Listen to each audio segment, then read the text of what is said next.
So moving item 7 to the end of the meeting. Item 8, review of the asset list and dispose of items. So we've got two lists. We've got a list first of all of items I think that have been disposed of.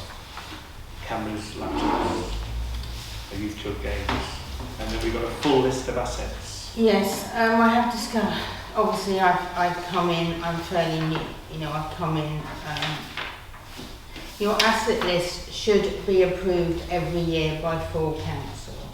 So this is again come here first and then it will go to full council. Your asset list needs to be approved every year by full council. I have discovered that it wasn't done last year. The asset list I found is at least 2 or 3 years old. It used to be with a company called Pear Technology, Pear Technology, who you obviously had to pay because they did it all. When the previous staff left, only they had access to Pear Technology. They wanted to charge quite a considerable amount of money to change all the access codes. So it was stopped. When Paul came on board, he just did it. He just got an old copy and did a spreadsheet of your asset list, which was done last year.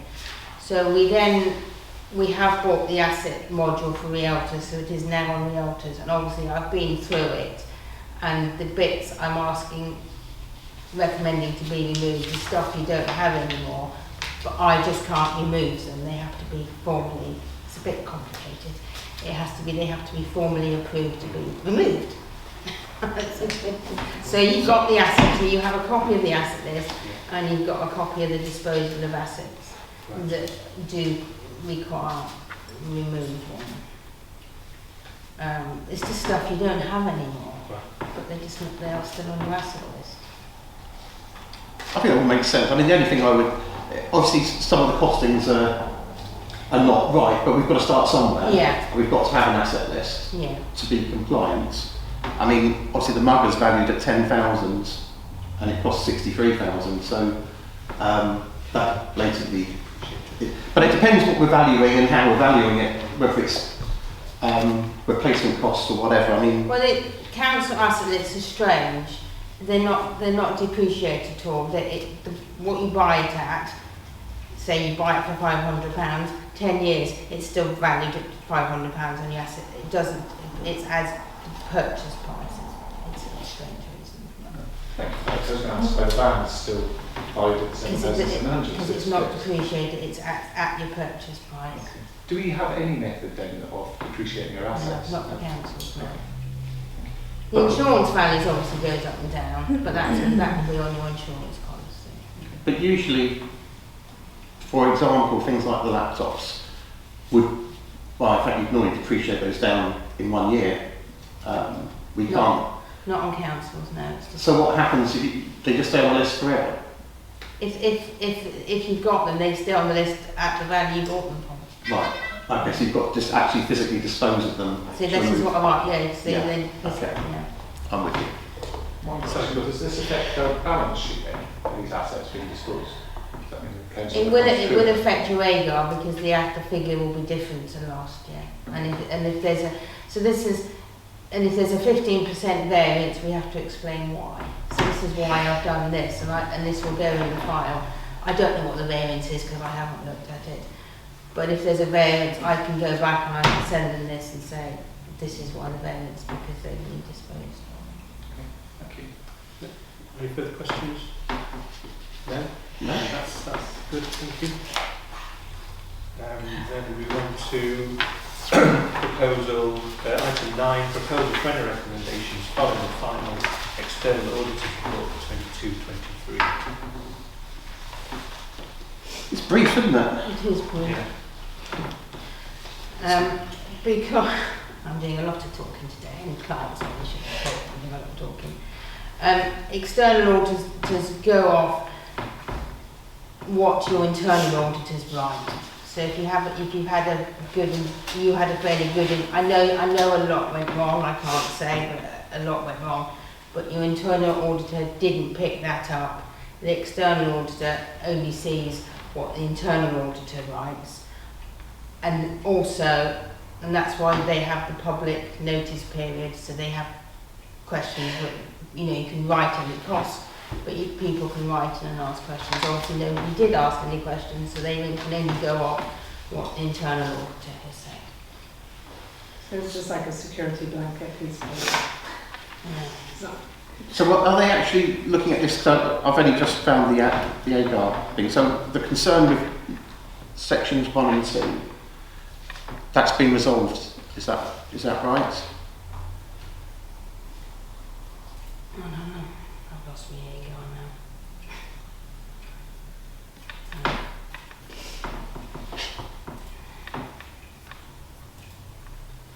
So are you looking at the governance and accounting section?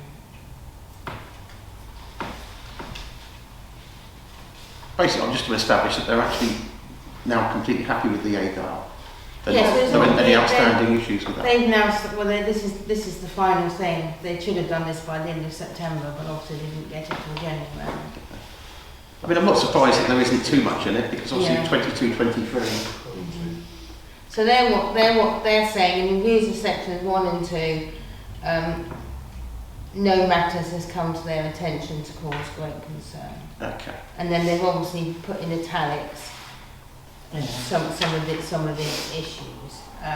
There were some of the issues because obviously there was no variance because Paul did the variance, and then they were asking me why he'd written this statement. I said, I have no idea because I wasn't the clerk then. I don't know why he wrote certain things. You know, you didn't do a public right notice till I came on board, so that wasn't done. You know, in last year's it wasn't, the external auditors wasn't actually minuted at a meeting, so it is what you're doing now. So there's just little tick boxes that obviously weren't done, but hopefully they are getting done this year. Yeah. Sure. Okay. Happy with that. Right, good. So there aren't really any topics to note. Yeah. Okay, moving on to item 10, grant application. Following the last F&O committee meeting, to note that on speaking to the farmers market, they're happy for the grant application to be discussed in the next round of grant applications, which is in July. Yeah, great. Okay. Good. Does that mean all grant applications are discussed in July? The ones that come in. Will we get them in now? No, there will be a press release or something to go out at the beginning of May, to give people a month to get their grant applications in, and then it will all come. You may need a separate meeting, depending how many you get in, and then it will go to your July meeting. But we need to get it out, the word out, because Yes. people don't yet realise it's only in 2 tranches. Okay, good. So we move now into a private session to go back to item 7. Sorry, I'm just a sentence behind. Does item 11? Oh, item 11, do you do that first? No, that's right at the We'll end. do that. Oh, that's where my thing is on. That's where I was looking for that. Right, so we'll divide this off. So back to item